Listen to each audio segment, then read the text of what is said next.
io sono un garantista, quindi non commento finché non ho prove e risultati certi. Aspettiamo e vedremo.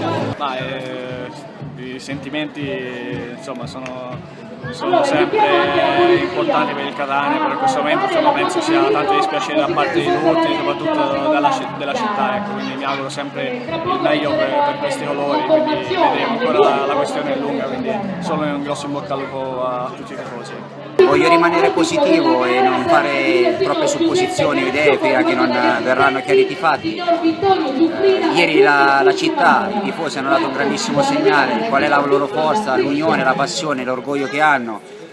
Anche nelle difficoltà sono sempre ripartiti alla grande, ricordiamo purtroppo dall'eccellenza, quando c'è stato Catania Catania Sportiva ha già passato cose difficili e dure, ma sono sempre ripartiti alla grande, quindi per adesso rimaniamo positivi e speriamo che non ci siano danni per questa città, per questa società, per questa squadra. La situazione è un po' strana, insomma, bisogna vedere i fatti reali quali sono, in questo momento insomma, si sente di tutto e di più, però insomma, le valutazioni, le considerazioni li faranno altre persone insomma, che stanno vedendo i fatti come sono, io insomma, non sono qui a giudicare perché insomma, io non credo che sia tutto reale questo, poi insomma vediamo.